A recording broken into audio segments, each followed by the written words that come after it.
తెలంగాణ ప్రభుత్వం ప్రతిష్టాత్మకంగా నిర్వహిస్తున్న Telangana Gaddar film awards TGF ప్రధానోత్సవానికి సర్వం సిద్ధమైంది. కాసేపట్లో మాదాపూర్లోని హైటెక్స్ వేదికగా ఈ వేడుకలు జరగనున్నాయి. సీఎం రేవంత్ ముఖ్య అతిథిగా హాజరు కానున్నారు. ఈ మెగా ఈవెంట్లో జాతీయ, ప్రాంతీయ సినీ రంగాలకి చెందిన దిగ్గజాలు పాల్గొననున్నారు. ఈ అవార్డుల కార్యక్రమంలో ప్రముఖ singer Shreya Ghoshal, rock star Devi Sri Prasad అలరించనున్నారు. రెడీగా గద్దర్ అవార్డులపై మరింత సమాచారం లక్ష్మి అందిస్తారు. లక్ష్మి, గద్దర్ అవార్డుల ప్రధానోత్సవం సంబంధించి అక్కడ సిచ్యువేషన్ ఏ విధంగా ఉంది? అప్డేట్స్ ఏంటి? రైట్ మమత, మరి కాసేపట్లో తెలంగాణ గద్దర్ ఫిలిం అవార్డ్స్ అత్యంత వైభవంగా స్టార్ట్ కాబోతున్నాయని చెప్పొచ్చు. లాస్ట్ ఇయర్ అంటే 2025లో గత 10 ఏళ్లుగా తెలుగు ఫిలిం ఇండస్ట్రీకి అన్యాయం జరుగుతుంది. ఎవరికి కూడా అవార్డ్స్ అందట్లేదు. వాళ్ళ ప్రతిభని ఎంకరేజ్ చేయాలి అని చెప్పి last year CM Revanth Reddy ఈ అవార్డులు అనేవి ప్రారంభించడం జరిగింది. గత 10 ఏళ్లలో జరిగిన అన్యాయానికి అందరికీ కూడా అవార్డులు అందించడం, ఆ 10 ఏళ్లలో వచ్చిన సినిమాలు, అందులో ప్రతిభ గల నటీనటులు అందరికీ కూడా, టెక్నీషియన్స్ అందరికీ కూడా అవార్డులు లాస్ట్ ఇయర్ అందించడం జరిగింది. ఇది రెండవసారి గద్దర్ ఫిల్మ్ అవార్డ్స్ వైభవంగా జరుగుతున్నాయి. ఈ అవార్డ్స్కి చాలా మందికి సీఎం రేవంత్ రెడ్డి తన చేతుల మీదకి ఇవ్వగా మిగతావి బట్టి విక్రమార్క కావచ్చు, కొంతమంది మినిస్టర్లు అందజేయనున్నారు. అయితే ఇప్పటి వరకు అంటే లాస్ట్ ఇయర్ ఈవెంట్కి చిరంజీవి రాకపోయినప్పటికీ ఈసారి చిరంజీవి ఖచ్చితంగా వచ్చే అవకాశం కనిపిస్తుంది. వస్తారు చిరంజీవి, నాగార్జున, ఇలా లాస్ట్ టైం కొంతమంది ఆర్టిస్టులు, పెద్ద పెద్ద ఆర్టిస్టులు రాకపోయినప్పటికీ ఈసారి మాత్రం ప్రతి ఒక్కరూ స్టేజ్ మీద కనిపించబోతున్నారు. సో ఈ అవార్డులకు సంబంధించి ఇప్పటికే మనం ఒకసారి లిస్ట్ చూస్తే గనక ఈసారి వచ్చిన లిస్ట్ చూస్తే ముఖ్యంగా ఇందులో స్పెషల్ ఫిల్మ్ జ్యూరీ అవార్డులు కూడా ఇవ్వబోతున్నారు.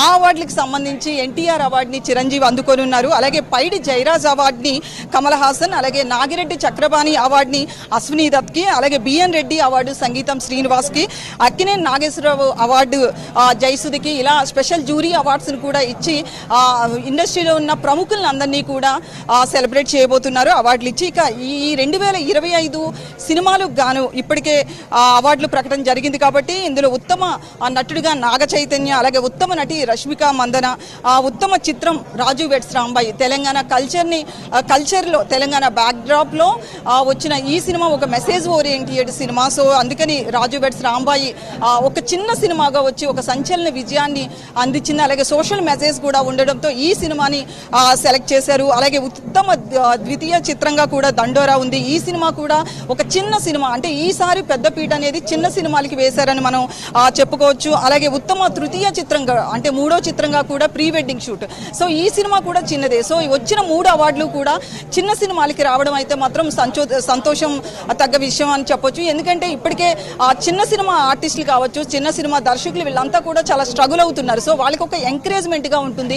ఏ సినిమా అయినా సరే చిన్నదైనా కూడా ఒక మంచి కథతో వస్తే, ముఖ్యంగా సోషల్ మెసేజ్ ఉన్న కథతో వస్తే ఆ సినిమాలకి అవార్డులు పండుతాయి అని 2025 గద్దర్ అవార్డ్స్ ప్రూవ్ చేశాయని మనం చెప్పుకోవచ్చు.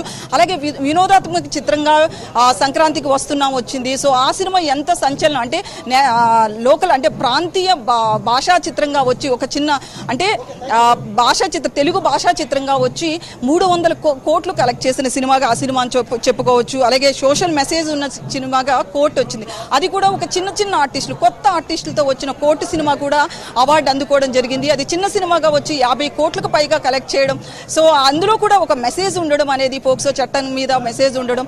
సో ఈ సినిమాకి రావడం పట్ల కూడా ఆర్టిస్టులు అందరూ సంతోషం వ్యక్తం చేసిన సిచ్యువేషన్ అయితే చూస్తున్నాం. ఉత్తమ బాలల చిత్రంగా అనగనగా ఇలా ప్రతి సినిమాకు కూడా ఇటు టెక్నీషియన్స్ కావచ్చు, చిన్న సినిమా ఆర్టిస్టులు కావచ్చు, అందరికీ కూడా ఆయా రంగాలను, అంటే ఆయా సినిమాల్ని బట్టి అందరికీ న్యాయం జరిగినట్లుగా తెలుస్తుంది. దీని పట్ల ఇప్పటికే ఆర్టిస్టులు అంతా కూడా మంచి చిత్రాలని ఎన్నుకోవడం జరిగింది, జ్యూరీ మెంబర్స్ అంతా కూడా అని చెప్పి పలు ప్రెస్ మీట్లో కావచ్చు, ఇండివిజువల్గా మెసేజ్లు కూడా ఎక్స్లో కావచ్చు, ఇన్స్టాలో కావచ్చు, వాళ్ళంతా కూడా ప్రభుత్వానికి కృతజ్ఞత చెప్పారు.